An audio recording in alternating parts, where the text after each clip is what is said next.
Good morning, class. Anong nakikita ninyo sa larawan? Tama, ito ay uri ng mga pananim. At ang pananim na ito, specific ay soybeans. At anong napansin ninyo sa soybeans? Saan ito nakatanim? Siyempre, nakatanim siya sa isang matabang lupa. At kailangan natin ng lupa para makapagtanim ng halaman. Naisip na ba ninyo kung saan nanggaling ang lupa? Ito ba ay bigla na lang lumitaw mula sa ilalim ng dagat?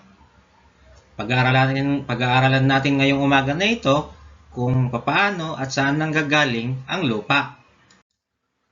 At alam nyo ba, class, na mas magandang gumamit ng mga organikong pataba kaysa bumili tayo ng mga abono o ng mga patabang chemical na nabibili sa mga palengke. Ito ay nakakasira ng lupa. Pero kung ikaw ay gagamit ng mga organikong pataba tulad ng dumi ng hayop o ng mga balat ng gulay o mga prutas, at ito ay yung bubulukin, ito ay organic na pataba at natural. Mas mainam at mas maganda ito sa lupa at mas nagbibigay siya ng sustansya sa mga bagay na ating itatanim. Anong nakikita ninyo sa larawan, class? Ito ay isang bato o sa English ay rock, isang malaking bato. At alam nyo ba, paglipas ng panahon, ang batong ito ay nag-iiba-iba ng hugis? Tingnan niyo yung susunod na larawan. Ito naman ay mga malalaking bato na inilalagay nila sa gilid ng dagat para maiwasan ang soil erosion. Pero habang lumilipas ang panahon at mga taon, ang mga batong ito ay unti-unti ring nadudurog dahil sa lakas ng alon sa karagatan. Tingnan ninyo ang batong ito. Isang uri ito ng bato na makikita sa disyerto. Hindi umuulan sa disyerto, pero bakit kaya nagkakaroon ng kakaibang hugis ang bato na ito? Yan ang mga bagay na pag-aaralan natin. Ang topic natin sa umagang ito ay tungkol sa weathering of rocks. Basahin nga natin, class. Ang weathering is an important process that helps shape the Earth's surface. So nakakatulong daw yung weathering. Isa itong importanteng proseso na tumutulong sa paghuhugis ng Earth's surface o ng ibabaw ng mundo. The breaking of rocks result in the formation of soil and different landforms. Kapag nababasag yung bato, nagresulta ito sa pagbuo ng mga lupa at ng iba't ibang uri ng landforms. This is also the reason why we have amazing rock formation. Ito yung dahilan kung bakit may mga lugar na may mga iba-ibang hugis na bato tulad sa Ilocos na napuntahan din namin. So ang dahilan pala nun ay dahil sa weathering of rocks. Tingnan ninyo ang bato na ito, class. Anong napansin ninyo? Ang batong ito ay nabiyak. Ang dahilan kung bakit nabiyak ang batong nito ay tinatawag natin na mechanical weathering or is the physical wearing away of rocks. Ngayon naman, ang isang uri ng weathering ay ang tinatawag natin na chemical weathering. This involves a change in the composition of rocks that allows them to break down into pieces. So, ibig sabihin, ang bato ay nagkakaroon ng ibang composition na nagiging dahilan kung bakit siya nadudurog at nagiging lupa. Ang pag-aaral natin ngayong class sa weathering ay ang unang bahagi, ang tinatawag natin na mechanical weathering. Ipapakita ko sa inyo ang iba't ibang halimbawa ng mechanical weathering na nakakatulong kung bakit nabubuo ang lupa. Ang unang halimbawa ng mechanical weathering ay dahil sa temperature. Sabi niya rito, physical weathering is a term used in science that refers to the geological process of rocks breaking apart without changing their chemical composition. So kapag ang isang bato ay nadudurog o nag-iiba yung itsura niya nang hindi nagbabago ang kanyang composition, ang tawag doon ay physical weathering o mechanical weathering. Over time, movements of the earth and environment can break apart rock formation, causing physical weathering. So, isa sa dahilan ng physical weathering ay yung temperature. Napansin niyo sa batong ito, ano yung dahilan? Bakit siya nabiyak? Ang isa sa dahilan kung bakit siya nabiyak ay dahil sa pagbabago ng temperature. Napansin ninyo sa likod ng bato, siya ay malapit sa nagyayelong lugar. Ibig sabihin, ang temperature sa lugar na ito ay bumababa at tumataas. Dahil sa pagbabago ng temperatura, nagkakaroon ng physical weathering sa mga bato at ito ang dahilan kung bakit sila ay nagbibitak o nabibiyak o nadudurog. So, ang isa sa dahilan ay ang temperature. Pwede rin yung isang lugar na mainit. Kapag yung lugar na mainit, makikita ninyo yung mga bato rin ay nagbibitak. Sa dahilan kung bakit sila nagbibitak ay dahil sa mataas na temperatura. So, ang lamig at ang init ay isa sa dahilan kung bakit nagkakaroon ng weathering. Pangalawa, water. Ang water ay isa sa factor din ng weathering. Alam nyo ba na ang mga bato sa ilog dati ay malalaki, pero dahil sa tuloy-tuloy na agos ng ilog, ang mga bato ay unti-unting nadudurog. So ang water ay isa sa mga factor ng tinatawag natin na mechanical weathering. Nadudurog yung bato at sila ay nagiging maliliit na bato hanggang sila ay maging lupa dahil sa puwersa ng umaagos na tubig. Kaya kapag pumunta kayo sa ilog, mapansin ninyo, di ba, pinong-pino ang mga lupa. Pero may mga ilog din naman na makikita natin sa bundok na napakalalaki ng mga bato nila. Ito ang dahilan kung bakit malalaki o pino ang bato dahil sa weathering o dahil sa umaagos na tubig. So, pagdating ng panahon, paglipas ng ilang taon, dahil sa umaagos na tubig, unti-unting madudurog ang mga bato na iyon at magiging lupa. Pangatlo, isa sa dahilan ng weathering o ng mechanical weathering ay ang wind o hangin. Ang rock formation na ito ay makikita natin sa disyerto. Hindi ito makikita sa isang lugar na umuulan, makikita lamang ito sa disyerto. Pero ano kaya ang dahilan bakit ganito yung itsura at napakaganda ng rock o ng bato na ito? Ang dahilan ay ang hangin. Alam niyo na yung hangin? Ito ay unti-unting dumudurog sa mga batong malalaki na kanyang natatamaan. So akala natin ang hangin ay hindi nakakadurog din siya. Isa siya sa factor ng weathering kung bakit nagkaroon ng ganitong formation ang mga bato na ito. So balikan natin. Una, temperature. Pangalawa, water. At pangatlo ay ang wind. Ang pang-apat naman ay makikita natin sa ating paligid ay ang plants. Ang pang-apat na factor o dahilan bakit may weathering ay ang halaman. Ang halaman ay may kakayang dumurog ng mga malalaki o maliliit na bato. Sapagkat ang halaman, kapag ito ay tumubo sa bato, ang mga ugat ito ay unti-unting sumisiksik sa mga bitak at sa mga maliliit na bahagi ng bato. Ito ang nagiging dahilan kung bakit nababasag ang mga bato at kalaunan siya ay madudurog. Hindi lang mga halaman, pati yung mga damo, yung mga lumot, yung mga bagay o mga halamang tumutubo sa bato, ay nagkakaroon din ng factor para magkaroon ng weathering o ng pagkaturog sa mga bato.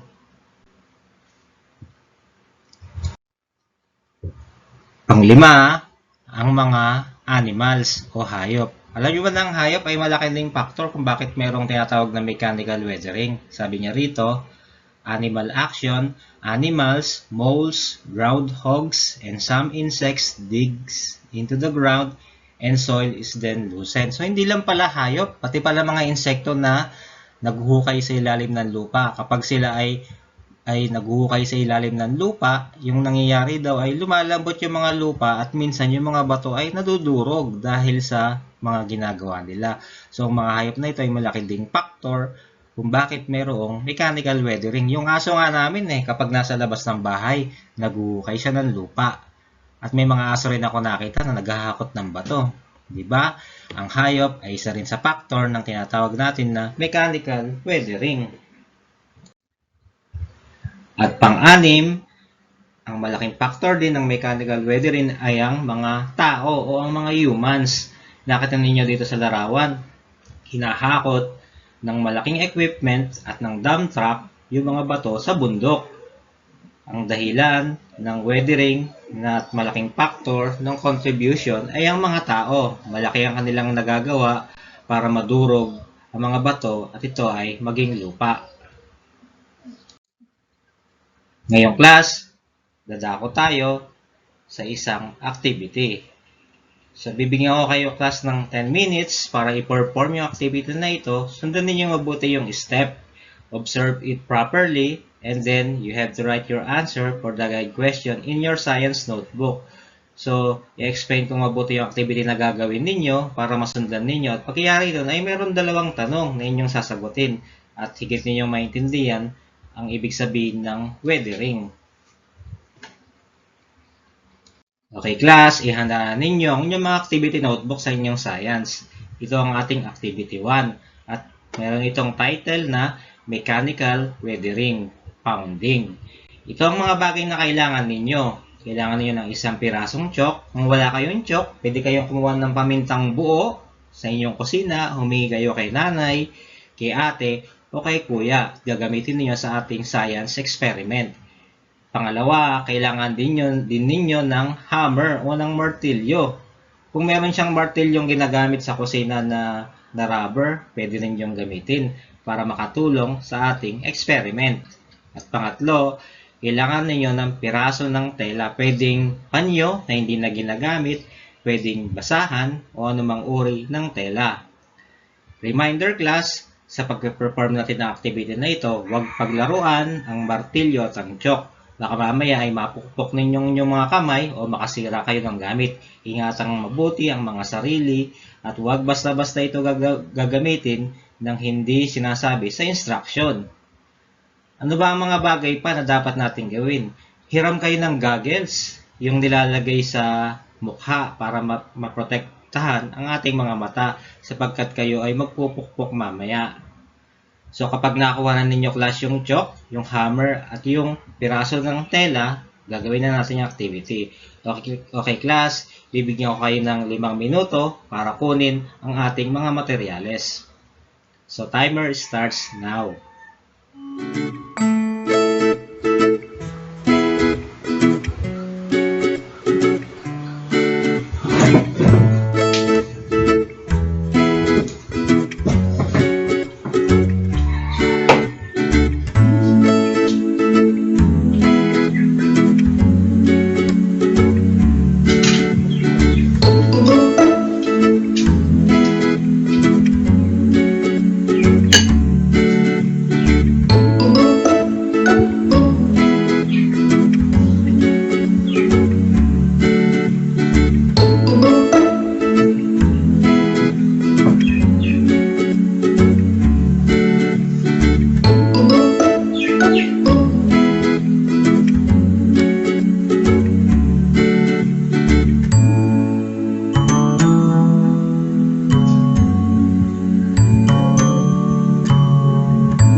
Okay class, time is up.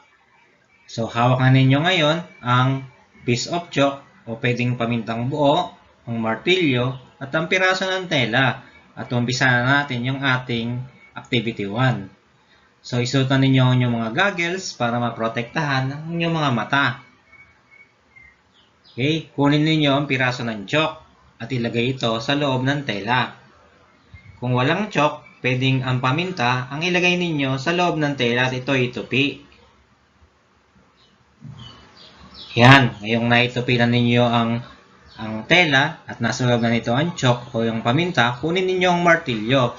Ilagay ninyo sa floor yung tela na merong chalk o merong paminta at inyo itong pukpukin. Pukpukin lang ito at mag-ingat, baka mamaya mapukpok ninyo ang inyong mga daliri o ang inyong mga paa. So, pukpukin na ninyo. Yan, very good. Matapos na ninyong pukpukin ang tela na merong chalk o paminta, itabi na ninyo ang martilyo at ngayon buksan na ninyo ang tela. Tingnan nga ninyo kung anong nangyari sa chalk at paminta. So, para sa ating guide question, sagutin ang tanong na ito. Una, what happened to the piece of chalk when beaten with a hammer? Ano daw yung nangyari sa piraso ng chalk o ng paminta nung ito ay inyong pinukpok ng martilyo? So, sagutan nga sa number 1. Pangalawa, sabi niya rito, what sort of progress did the piece of chalk go through and why? Ano daw pagbabago yung nangyari dun sa piraso ng chalk? At bakit? So, bibigyan ko kayo class ng another 2 minutes para sagutin ang dalawang guide question na ito sa inyong activity notebook. So, timer starts now.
Okay class, time is up.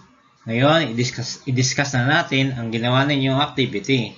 So, anong napansin ninyo sa chalk nung ito inyong pinukpok ng hammer? Ito ay nadurog. Tama. Kung pamintang ginamit ninyo, syempre ito din ay maaaring siya ay nagbitak pero hindi tuluyang nadurog. May mga buo pa rin, di ba? Pangalawa, sabi niya, what sort of progress did the piece of chalk go through? So, anong sort daw ng progress yung nangyari sa chalk? So, ang nangyari sa chalk ay isang uri ng physical weathering o ng mechanical weathering kasi nagbago lang yung itsura niya. Chalk pa rin siya or paminta pa rin siya pero nadurog nga lang. So, yun ang dahilan ng tinatawag natin na physical weathering. So, anong dahilan bakit nadurog yung chalk? Nung nilagay mo lang ba sa tela, ito yung nadurog? Siyempre nadurog ito dahil gumamit ka ng hammer. pinukpok mo ito. Ito ang dahilan kung bakit nadurog yung chalk o nabasag o nadurog din yung paminta. So, ang human ay isa sa factor ng physical weathering. Okay, class? Ngayon, punta na tayo sa ating susunod na activity. Ang susunod na activity natin ay tinatawag natin na independent practice. Ito ang mga bagay na kakailanganin mo. So, isulat mo na sa iyong papel. Kailangan mo ng una, clean can, malinis na tabo o malinis na lata. Pangalawa, isang basong tubig. Pangatlo, kailangan mong kumuha ng 6 na piraso ng malalambot na bato sa paligid. So, pwede ka maglibot at piliin mo yung pinaka malambot na bato na makikita mo. So, maaaring basag yung bato, kaya siya malambot. Ang 4, kailangan mo ng piece of cloth, piraso ng tela. Pang-5, kailangan mo ng rubber band. So, bibigyan uli kita ng 5 minuto para kumpletuhin yung mga bagay na iyong kailangan. So, our timer starts now.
Okay class, time is up. So ngayon, hawakan ninyo mga materials na kailangan natin. Pwede na natin gawin yung activity. So number 1, sabi niya, basahin nga natin. Sabi niya, put some delicate soft stones in a clean can loaded with water and cover it firmly. So sabi niya, maglagay daw tayo ng yung 6 na batong nakuha natin na malalambot, ilagay daw natin sa loob ng lata o ng tabo o ng kung ano man yung inyong gagamitin, pwedeng garapon. Then, isarado daw natin ito, i-lock daw natin. Pwede tayong gumamit ng rubber band para ma-sealed natin yung takip nung lata na yon gamit yung piece of cloth. Ngayon, sabi niya, shake the can vigorously for about 30 seconds. So, i-shake daw natin, alugin daw natin yung lata na mayroong tubig at bato sa loob ng 30 seconds. So, bilang nga tayo yung 30 seconds. T-minus 30 seconds.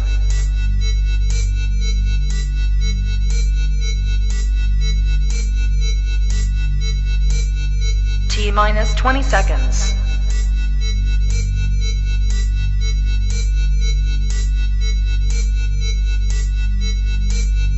Ten, 9, 8, 7, 6, 5, 4, 3, 2, 1, 0. So, 30 seconds is up, class. Ngayon, i-drain na natin yung tubig. Tanggalin na natin yung tubig sa kanya.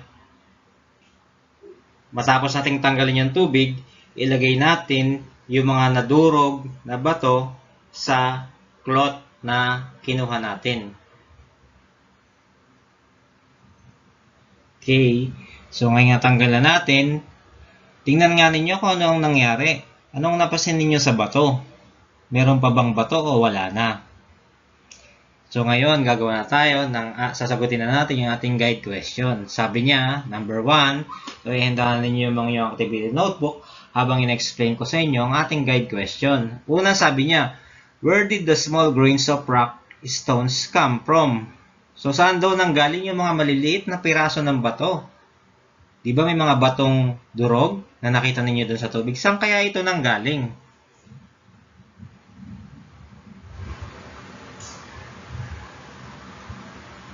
Kung ang sagot nyo ay nanggaling ito dun sa mga batong nakuha ninyo na malalambot, tama.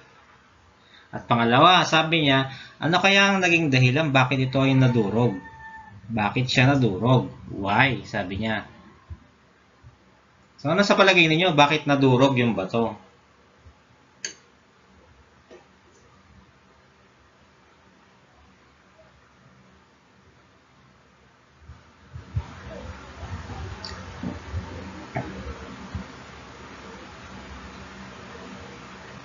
So, ang bato ay nadurog dahil sa pag-shake natin doon sa lata ng walang tigil. So, nagkaroon ng physical or ng mechanical weathering uli. So, naiintindihan na ba ninyo, class? Kung anong meaning ng mechanical weathering. Ito ay nangyayari sa ating paligid. Pwedeng nature, yung dahilan ng mechanical weathering. At madalas ay tao, yung dahilan ng mechanical weathering.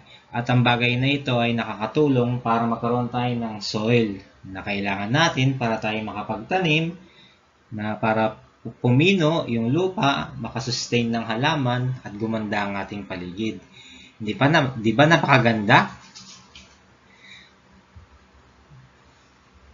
Bye-bye class. Next time ulit.